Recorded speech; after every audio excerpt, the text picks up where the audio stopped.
அறிஞர் அரணும் தங்க கிரீடமும். வெகு காலத்திற்கு முன்பு சைராக்யூஸ் நாட்டு அரசர் செல்வன் ஒரு அழகான தங்க கிரீடம் செய்ய விரும்பினார். அவர் பொன்னன் என்ற பொற்கொல்லரை அழைத்து ஒரு பெரிய சுத்தமான தங்க கட்டியை கொடுத்தார். நாடே வியக்கும் வகையில் ஒரு சிறந்த கிரீடத்தை செய்து தா என்று கட்டளையிட்டார். சில நாட்கள் கழித்து பொன்னன் ஒரு அழகான கிரீடத்தை கொண்டு வந்தார். அது வேலைப்பாடுகள் நிறைந்து கண்ணை பறிக்கும் வகையில் மின்னியது. அரசர் அதை பார்த்து மகிழ்ந்தார். ஆனால் பொன்னன் சென்ற பிறகு அவருக்கு ஒரு சிறு சந்தேகம் எழுந்தது. இந்த கிரீடத்தில் வெள்ளி ஏதும் கலந்திருக்குமோ என்று அவர் யோசித்தார். அரசர் தனது நண்பரும் பெரும் அறிஞருமான அரனை அழைத்தார். கிரீடத்தை காட்டி, அரனே, இந்த கிரீடத்தை உடைக்காமலும் உருக்காமலும் இதில் கலப்படம் இருக்கிறதா என்று உன்னால் சொல்ல முடியுமா என்று கேட்டார். அரண் அரசரின் சவாலை ஏற்றுக்கொண்டார். அரண் கிரீடத்தை தன் கைகளில் வைத்து பல கோணங்களில் ஆராய்ந்தார். அதன் எடை அவர் கொடுத்த தங்கத்தின் எடைக்கு சரியாகவே இருந்தது. ஆனால் தங்கம் கனமானது, வெள்ளி லேசானது. வெள்ளி கலந்திருந்தால் கிரீடத்தின் அளவு, வால்யூம் அதிகமாக இருக்குமே என்று அவர் நினைத்தார். பல நாட்கள் அவர் இதை பற்றியே சிந்தித்துக் கொண்டிருந்தார். எப்படி ஒரு பொருளின் அளவை துல்லியமாக கண்டுபிடிப்பது? உண்ணும் போதும் உறங்கும் போதும் அவர் மனதில் அந்த தங்க கிரீடம்தான் இருந்தது. ஒரு நாள் குளிப்பதற்காக தன் வீட்டு குளியல் அறைக்கு சென்றார். அங்கே ஒரு பெரிய மரத்தொட்டி நிறைய விளிம்பு வரை தண்ணீர் நிரப்பப்பட்டிருந்தது. அரண் மிகவும் களைப்பாக இருந்ததால் மெதுவாக அந்த தொட்டிக்குள் இறங்கினார். அவர் உள்ளே இறங்க இறங்க தொட்டியின் ஓரத்திலிருந்து தண்ணீர் வெளியே வழிய தொடங்கியது. அவர் தொட்டிக்குள் முழுவதுமாக அமர்ந்தபோது இன்னும் அதிக நீர் வெளியேறியது. இதை பார்த்த அரணுக்குள் ஒரு மின்னல் வெட்டியது. தொட்டியிலிருந்து வெளியேறும் நீரின் அளவு என் உடலின் அளவிற்கு சமம் அல்லவா என்று அவர் வியந்து கத்தினார். அவருக்கு விடை கிடைத்துவிட்டது. யுரேகா, யுரேகா, கண்டுபிடித்து விட்டேன் என்று உற்சாகமாக கத்திக்கொண்டே அவர் வீதிக்கு ஓடி வந்தார். கிரீடத்தின் அளவை அறிய தண்ணீரே சிறந்த வழி என்று அவர் உலகிற்கு உணர்த்தினார். அரண்மனைக்கு சென்ற அரண் அரசரின் முன்னால் ஒரு சோதனையை செய்தார். அதே எடை கொண்ட தூய தங்கத்தையும் கிரீடத்தையும் தனித்தனியாக தண்ணீரில் போட்டார். கிரீடம் அதிக தண்ணீரை வெளியே தள்ளியது. அதாவது அதில் அடர்த்தி குறைந்த வெள்ளி கலக்கப்பட்டிருந்தது அம்பலமானது. பொற்கொல்லன் தன் தவற்றை ஒப்புக்கொண்டார். அரசர் செல்வன் அறிஞர் அரணின் புத்திசாலித்தனத்தை பெரிதும் பாராட்டினார். மயிலங்குடலூர் பி. நடராசன் அவர்களின் பாடல் சொல்வது போல, கூர்மையான அறிவும் விடாமுயற்சியும் இருந்தால் எந்த புதிரையும் தீர்க்கலாம் என்பதை அனைவரும் உணர்ந்தனர்.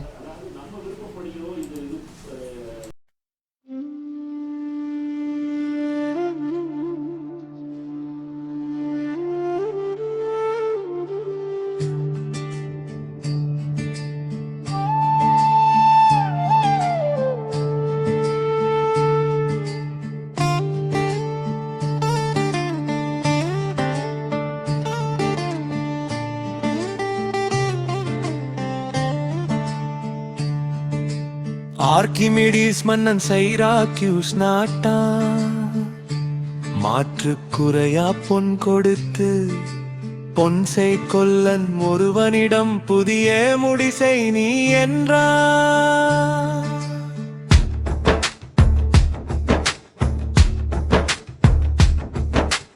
நாட்கள் செல்ல முடியோடு நாடி வந்தான் பொற்கொல்லன். நோட்டம் செய்த பேரரசன் நொடியில் பொன்னிற்கல புணர்தான்.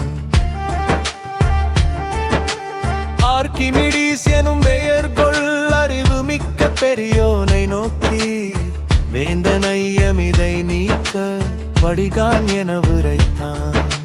முடியின் தூய்மை கண்டறிய முடிவு காலம் வகுத்திட்டான். முடிவு காணாவிட்டால் நான் முடிப்பேன் உனது வாழ் என்றான்.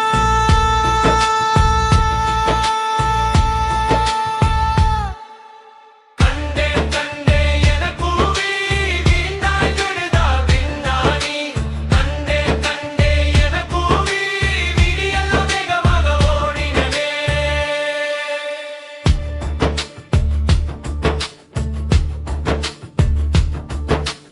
அல்லும்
வணக்கம்.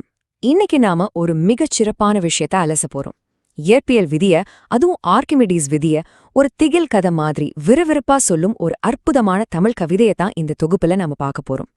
ஸ்கூல்ல பிசிக்ஸ்னாலே பல பேருக்கு போர் அடிச்சிருக்கும் இல்லையா? ஆனா கவிஞர் மயிலங்குடலூர் பி. நடராசன் எழுதல இந்த வரிகள் அறிவியலையும் கவிதையையும் எப்படி இணைக்குதுன்னு பார்த்தா நீங்களே ஆச்சரியப்படுவீங்க. வாங்க இந்த வரலாற்று பயணத்துக்குள்ள போலாம். ஒரு சாதாரண குழியல் எப்படி ஒரு சயின்டிஸ்டோட உயிரை காப்பாத்தி பிசிக்ஸ் உலகையே தலைகீழா மாத்துச்சு? கொஞ்சம் யோசிச்சு பாருங்க. இந்த கேள்விக்கான பதில்ல தான் ரொம்ப சந்தேக புத்தி கொண்ட ஒரு மன்னனுக்கும் உயிருக்கு பயந்து போராடிய ஒரு மேதைக்கும் நடுவுல நடந்த ஒரு சுவாரஸ்யமான போர் அடங்கியிருக்கு. இது வெறும் சயின்ஸ் கண்டுபிடிப்பை பத்தின கதை மட்டும் இல்லைங்க, மரணத்தோட விளிம்புல நின்னு ஜெயித்த ஒரு மனிதனின் கதை. பகுதி 1, மன்னனின் சந்தேகம். இந்த கதை எப்படி ஆரம்பிக்குதுன்னு பார்க்கலாம்.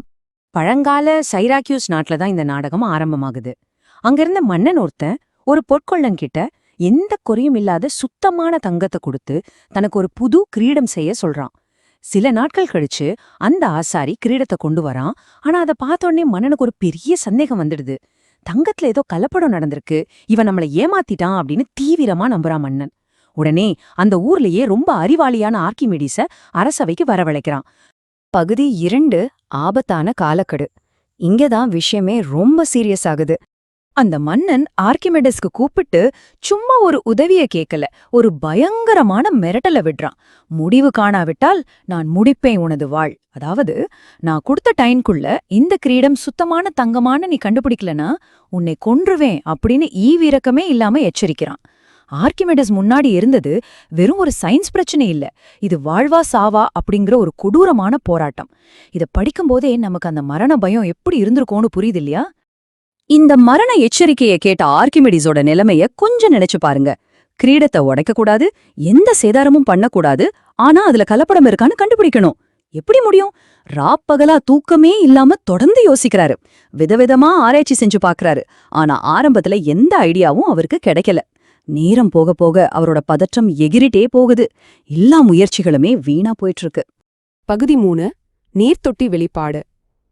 திக்னு போயிட்டு இருந்த கதையில அந்த முக்கியமான ட்விஸ்ட் இப்போதான் வருது. ஒரு சாதாரண அன்றாட நிகழ்வு உலகையே மாத்தப் போற ஒரு மாபெரும் கண்டுபிடிப்பா எப்படி மாறுதுன்னு பாருங்க.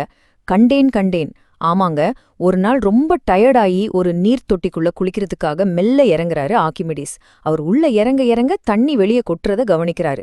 அவ்வளவுதான், அந்த ஒரு செகண்ட்ல அவருக்கு தீர்வு கிடைச்சிருச்சு.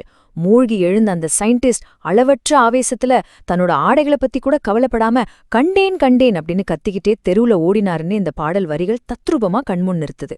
அந்த உற்சாகம் மரணத்திலிருந்து தப்பிச்ச ஒரு மனுஷனோட விடுதலை. பகுதி 4, ஆர்க்கிமிடிஸ் விதி. சரி, அந்த பாத் டப்ல அவர் அப்படி என்னதான் கண்டுபிடிச்சாரு? அந்த சிக்கலான பிசிக்ஸ் விதிய இந்த கவிதை எவ்வளவு அழகா நமக்கு ஈஸியா புரியற மாதிரி சொல்லுதுன்னு பாப்போம். கவிஞர் சொல்றாரு, பொருளை நீரில் ஆழ்த்துகையில் பொருளை தாங்கும் மேலுதைத்து பொருளார் பெயர்ந்த நீர் நிறைக்குப் பொருந்தும். இதோட அர்த்தம் என்னன்னா, ஒரு பொருளை தண்ணிக்குள்ள முக்கும்போது அந்த பொருளை மேல் நோக்கி தள்ளுற தண்ணீரோட விசை அந்த பொருள் வெளியே தள்ளின தண்ணீரோட எடைக்கு சமமா இருக்கும். இதுதாங்க உலக புகழ்பெற்ற மிதத்தல் விதி. கவிஞர் நடராசன் இந்த அறிவியல் தத்துவத்தை தமிழ்ல எவ்வளவு பெர்ஃபெக்ட்டா பதிவு செஞ்சிருக்காருன்னு பார்க்கும்போது நிஜமாவே சிலிர்க்க வைக்குது. பகுதி 5, கலப்படத்தை நிரூபித்தல். இப்போ நாம கதையோட கிளைமேக்ஸ்க்கு வந்துட்டோம். ஆர்க்கிமிடிஸ் தன்னோட புது கண்டுபிடிப்ப அந்த இரக்கமற்ற மன்னன் முன்னாடி நிரூபிச்சு தான் உயிரை காப்பாத்திக்க வேண்டிய கட்டாயம் இப்ப வந்துருச்சு. இங்கதான் ஆர்க்கிமிடிஸோட மாஸ்டர் பிளான் ஒர்க் ஆகுது. நல்லா கவனிங்க, சுத்தமான தங்கம் ரொம்ப அடர்த்தியானது, அதாவது அதோட டென்சிட்டி அதிகம். அதனால அது குறைவான இடத்தையே அடைச்சுக்கும், குறைவான தண்ணியை தான் வெளியே தள்ளும். ஆனா அந்த தங்க கிரீடத்துல ஒருவேளை வெள்ளி மாதிரி அடர்த்தி குறைவான உலோகங்கள் கலக்கப்பட்டிருந்தா அதே எடைக்கு அது அதிக இடத்த அடைச்சுக்கும். அப்ப கண்டிப்பா அது அதிக தண்ணியை வெளியே தள்ளும் இல்லையா? எவ்வளோ சிம்பிளான ஆனா ஸ்ட்ராங்கான லாஜிக் பாருங்க. அரசவையில ஆர்க்கிமிடிஸ் இதை எப்படி பிராக்டிக்கலா நிரூபிச்சாரு? ஃபர்ஸ்ட், அந்த கிரீடத்தோட எடைக்கு சமமா கொஞ்சம் சுத்தமான தங்கத்தை எடுத்தாரு. அப்புறம் கிரீடத்தையும் அந்த தூய தங்கத்தையும் தனித்தனியா தண்ணிக்குள்ள முக்கி பார்த்தாரு. சுத்தமான தங்கம் வெளியேத்தின தண்ணியோட அளவை விட அந்த சந்தேகத்துக்குரிய கிரீடம் அதிக தண்ணியை வெளியேத்தினத அரசவையில இருந்த எல்லாரும் கண்ணால பார்த்தாங்க. அவ்வளவுதான், கலப்படம் நடந்திருக்கு அப்படிங்கிறது எந்த சந்தேகமும் இல்லாம சயின்டிஃபிக்கா நிரூபிக்கப்பட்டுச்சு. ஆசாரியோட ஏமாற்று வேலை அம்பலமாகி ஆர்க்கிமிடிஸ் பரிசையும் ஜெயிச்சாரு, தன் உயிரையும் காப்பாத்திக்கிட்டாரு. இறுதியா ஒரு ஆழமான கேள்வியோட இந்த தொகுப்பை நாம நிறைவு செய்வோம். நம்ம பார்வையிலே ஏற்படுற ஒரு சின்ன மாற்றம் எப்பேற்பட்ட மறைந்திருக்கும் உண்மைகளை வெளிக்கொண்டு வரும். ஒரு சாதாரண நீர்த்தொட்டி குளியல் இந்த உலகத்தோட ஒரு மாபெரும் அறிவியல் விதியை நமக்கு கத்துக் கொடுத்திருக்கு. அது மட்டும் இல்லாம அந்த அறிவியலை இவ்ளோ ஒரு ரசனையா ஒரு தமிழ் கவிதை நமக்கு தெளிவுபடுத்துது. இனிமே உங்களை சுற்றியுள்ள சாதாரண விஷயங்களை கூட ஒரு புது கோணத்துல பாருங்க. அங்கேயும் ஒரு மாபெரும் ரகசியம் ஒளிஞ்சிருக்கலாம். இந்த சிந்தனையோட நான் விடைபெறுகிறேன். மீண்டும் ஒரு சுவாரஸ்யமான